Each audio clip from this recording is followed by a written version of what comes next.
Berarti itu Gus, ada dong sangat peranan penting pada masyarakat itu di Toriko itu ada. Jelas. Apa sih kalau Biasanya gini, ketika seorang itu katakanlah sudah dekat dengan Allah Subhanahu wa taala, artinya dia sudah cinta kepada Allah Subhanahu wa taala.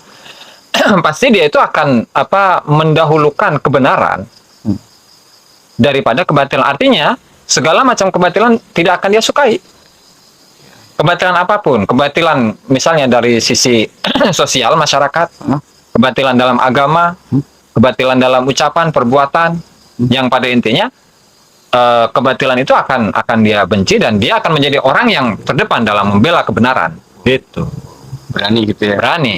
Apapun itu resikonya ya. Betul. Nah, jadi kalau di Banten ini sejarahnya memang luar biasa gitu ya. Ya. Karena kalau zaman dulu, ya khususnya di Indonesia lah, banyak dari kalangan penduduk Indonesia, masyarakat Indonesia, bahkan ulama-ulama Indonesia yang mereka itu memiliki latar belakang Toriko. Sehingga mereka berani dalam melawan penjajah. Gitu.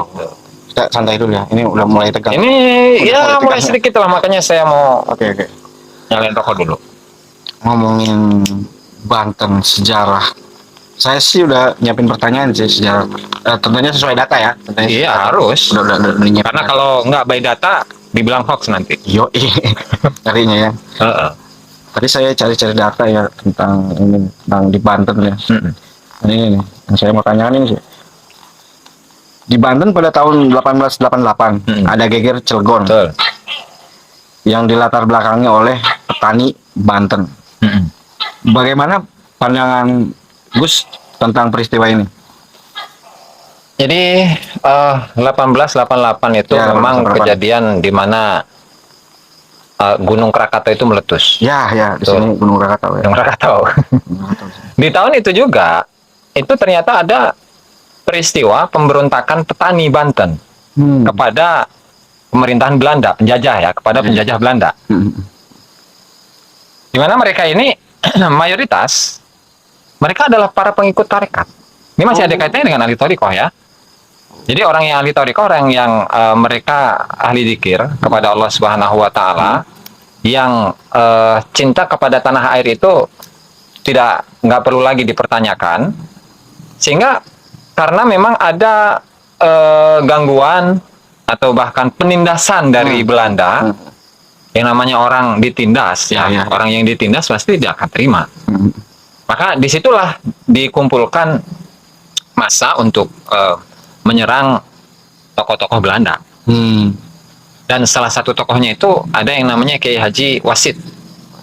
Nah, jadi memang karena katakanlah di tahun-tahun sebelumnya itu ada fatwa dari seorang ulama dari Betawi yang namanya adalah Sayyid Usman bin Agil bin Yahya, dan kebetulan beliau itu memang memiliki kedekatan yang luar biasa dengan Sunan Kudus.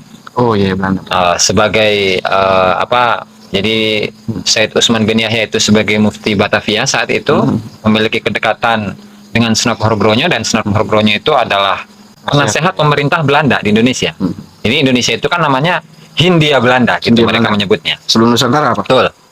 Jadi karena kedekatan itu kemudian menemukan indikasi-indikasi bahwa masyarakat Banten khususnya dilatar belakangi oleh ahli tarekat untuk menyerang Belanda. Akhirnya pengen digembosi itu oleh Said Usman bin Yahya. Gitu. Sehingga di tahun 1888 karena memang di awalnya sudah digembosi oleh fatwa tadi, akhirnya apa? Akhirnya massa yang sudah dikumpulkan itu berkurang. Meskipun berkurang, itu tetap ada penyerangan kepada pemerintah Belanda. Tetap nekat gitu ya, nekat. Gitu ya. Nah, sehingga beberapa puluh gitu dari tokoh-tokoh petani. Jadi sebenarnya bukan petani-petani amat sih. Jadi banyak dari mereka yang dari kalangan ulama gitu, ahli tarekat. Cuman oleh Belanda ya mungkin karena katakanlah mengkerdilkan gitu ya pribumi yang ada di Banten, ya sehingga mereka disebutnya hanya sebagai petani-petani Banten, padahal ahli tarekat itu. Diprakarsai oleh Kiai Haji Wasit yang merupakan salah satu murid dari Syekh Abdul Karim Tanara yang merupakan mursyid tarekat penerus dari Syekh Ahmad Khatib Sambas di Mekah. Dan ini tentunya sesuai data gitu ya. Sesuai data ya. Kenapa? Nah, di sini ada salah satu surat yang dikirimkan oleh Said Usman bin Yahya, dan ini berbahasa Arab ya. ditulis pada pada tanggal 30 Agustus 1886. Jadi 2 tahun sebelum peristiwa Geger Cilegon. Nah, ini penggembosan dulu nih, penggembosan dulu supaya masyarakat Banten itu berkurang gitulah, atau masanya itu tidak seramai yang awal. Ini saya bacakan ya. Iya dong, harus dong. Betawi 30 Agustus 1886. Alhamdulillahi ta'abahama wa syahad bihi sudurul kutub wa dafatir, dan seterusnya langsung amma ba'du. Saya terjemahkan. Fasadara hadzal kitab min balad Betawi. Ditulisnya surat ini itu dari daerah Betawi. Fal mujib lidzalika, yang menjadi motifnya untuk menulis surat ini adalah anna ashabi al-kiram al-khawajahula wal khawajah van der Sis akhbarani bi annakum ittala'tum wa nadartum tashih as-sadir min asy-Syekh Nawawi al-Bantani. Engkau telah melihat, mengetahui benarnya surat yang datang dari Syekh Nawawi Banten. Wa Syekh Junaid Betawi al-Muqimaini fi Mekkah. Jadi Syekh Nawawi Banten dan Syekh Junaid Betawi itu tinggalnya di Mekah. Kemudian sudah mengirimkan surat kepada Syekh Utsman bin Yahya membicarakan tentang ini ahli tarekat. Gitu. Kemudian ala risalati al-musammati an-nasihat al-aniqah. Beliau berdua telah mengomentari surat risalah atau buku yang telah saya susun yang bernama An-Nasihat al-Aniqah. Beliau mengomentari itu. Jadi isinya mungkin kurang sesuai gitu ya dengan apa yang dipandang oleh Syekh Muhammad Nawawi Banten dan juga Syekh Junaid Betawi. Thumma ahbabtul an irsal hadhihi risalata aidan al-musamma al-wathiqat al-wafiyah. Kemudian saya kirim lagi nih karangan saya buku yang bernama Al-Wathiqatul Aniqah, Al-Wathiqatul Wafiyah. A'riduha alaikum litangduruha. Saya sodorkan buku saya ini, buku karangan saya ini agar engkau mengoreksinya. Fal maqsudu min tasnifiha. Tujuan dari penyusunan buku saya ini, wa kadzalika allati qablaha, begitu juga dengan buku yang sebelumnya, huwa i'lam, memberitahukan. Wa i'lan, mengumumkan bi anna tariqata allati nasya'at fi hadzal zaman, bahwasanya tarekat yang muncul di zaman ini, di masa ini, wa 'allamahal masyayikhu lil juhal, dan yang diajarkan oleh para guru-guru, para masyayikh untuk orang-orang bodoh. Nah, berarti orang Banten atau orang Indonesia secara umum itu adalah orang-orang bodoh menurut beliau. Tuh kan? Kemudian fahiya laysat 'ala shawab. Tarekat itu tidak berada pada kebenaran. Artinya salah. Tarekat itu salah. Gitu. Bal rubbama ya'ulu amruha ila mafasid diniyah wa dunyawiyah. Bahkan tarekat tersebut berpotensi untuk kerusakan-kerusakan agama dan kerusakan dunia. Kenapa? Bisa babi fugdani syurutiha. Karena syarat-syaratnya tidak terpenuhi. Secara syariat. Ya menurut dia kan, menurut beliau kan. Kemudian ma'anni talattaftu fi hadhihi risalah fi akhiriha. Padahal saya sudah bersikap lembut di akhir-akhir buku yang sudah saya susun tadi. Bihaitsu lam adzkur ahadan bi'ainihi, sekiranya saya itu tidak menyebutkan satu tokoh pun di dalamnya. Tidak menyebutkan Syekh Abdul Karim Tanara, tidak menyebutkan Syekh Muhammad Nawawi Al-Bantani, tidak menyebutkan Syekh Junaid Betawi dan seterusnya. Ya. Tujuannya apa? Li ajlis salamati minal fitnati min masyayikh thariqah, supaya selamat dari fitnah untuk atau di kalangan para masyayikh tarekat.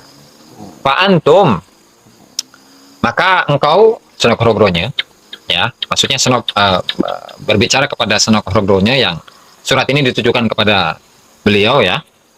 Idza ra'aitum hadhihi risalah, ketika engkau itu melihat risalah ini, wa tabayyana lakum anna fiha irsyadan nas ilal haq, bahwa di dalam risalah ini atau di dalam karya ini terdapat pemberian petunjuk kepada banyak orang, wa ila adamid da'awil farighah fal matlub, maka diharapkan min janabikum dari sisi engkau, siapa tadi senok-rogronya ya, antusahihu alaiha, untuk mengoreksi buku saya.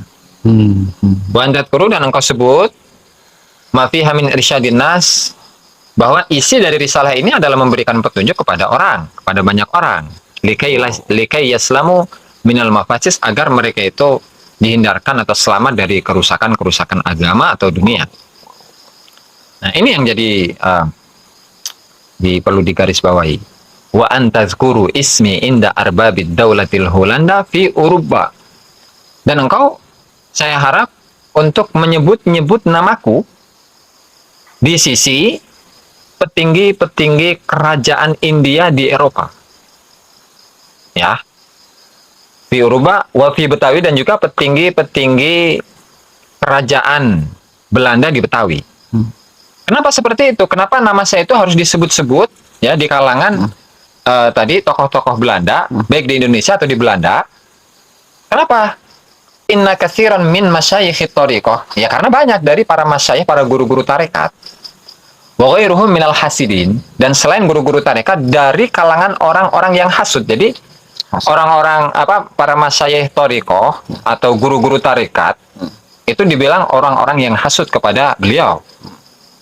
Itu juga ulama-ulama selain Torikoh, atau para santri-santri atau para kiai-kiai Torikoh, itu pun sama hasud kepada beliau, Sayyid Utsman. Ya, dimana mereka itu yuridu nasi'ayata ila halaki, mereka ingin kehancuran diriku. Ya, kehancuran bisa jadi meninggal, gitu kan, bisa jadi terusir dari Indonesia atau dari Betawi, Batavia, itu ya.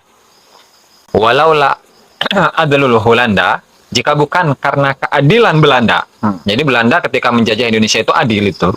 Merupakan sebuah keadilan untuk masyarakat ya. Di ardi Jawa, di tanah Jawa, wa ghairiha, ataupun selain Jawa, lamastaqarra liyal iqamatu fi Batawi.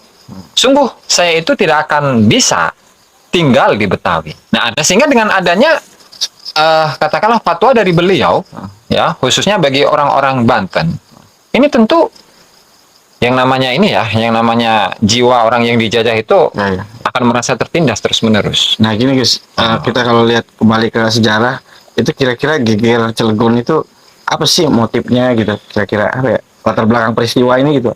Jadi ada penindasan jelas. Penindasan ya? Penindasan dari pihak Belanda, di mana hal ini sangat menyengsarakan rakyat. Gitu. Sehingga rakyat itu tidak terima dong dengan adanya penindasan ini, ya kan? Kesengsaraan mereka, sehingga otomatis mereka ngelawan. Tetapi ketika ada perlawanan yang mereka istilahkan dengan jihad, justru hal ini dikatakan sebagai pemberontakan kepada pemerintah gitu. Pemerintah saat jadi kekacauan biasa, bukan satu hal yang sifatnya jihad fisabilillah, bukan. Nah, sehingga ini menjadi pertanyaan bagi kita, itu kenapa bisa seperti ini gitu. Dalam diri siapakah yang terdapat kecintaan terhadap tanah air? Apakah ahli tarekat yang ada di Banten, yang diistilahkan oleh orang Belanda itu adalah petani-petani Banten? Adakah yang memberikan fatwa ini? Gitu. Kan sudah dijawab. Ya, silakan baca aja sini. Jelas. Hasil di situ ada peranan, peranan seorang tokoh, seorang ulama, bahwa dia itu berada di dalam perlindungan pemerintahan Belanda yang ada di Indonesia saat itu, gitu kan? Jadi usaha-usaha perlawanan penduduk setempat, ya, itu oleh beliau itu ingin diputuskan, gitu, pengen digembosin gitu, atau pengen dilemahkan lah. Peranan sangat penting berarti Toriko. Betul, jadi peranannya sangat luar biasa.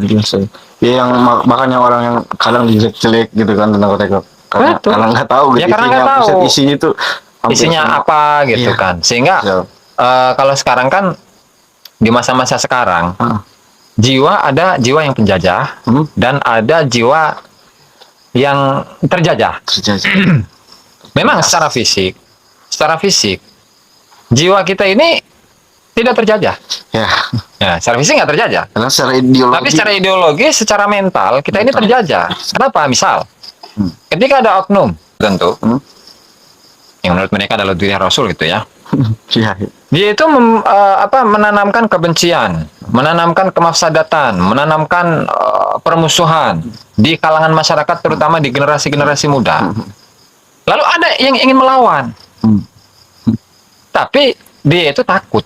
Takut kenapa? Oh, kualat, gitu kan. Nah ini kan jiwa-jiwa yang terjajah gitu lah. Iya. Nah, Mindsetnya. mindsetnya beda. Benar. Kenapa? Mungkin karena sudah lama terjajah, sudah 350 tahun. Wow, ini Gitu. sesuai data dan sejarah ya. Ini sesuai data ini, bisa dicek ini di Universitas Iya. Leiden di Belanda. Wow. Ini ada data-data surat-surat dari Snok Horbrownya kepada Said Usman, kemudian kepada tokoh-tokoh yang lain seperti Hasan Mustafa kalau nggak salah, dan juga ulama-ulama yang lainnya banyak bisa dicek gitu. Nah, dan ini sesuai data ya. Kira menebarkan kebencian gitu enggak. Ini berbicara sesuai fakta. Berarti sekarang sih orang Indonesia netizen udah pada cerdas lah. Iyalah, bisa membedakan Iya, mana bisa yang membedakan. fakta, Iya. mana yang hoax, Mana yang hoax. sehingga harus bisa dong membedakan antara itu. Karena Mana yang dakwah, mana yang jahat, nah eta mana yang ngajak kebencian, mana yang baik ya cerdas lah. harus cerdas.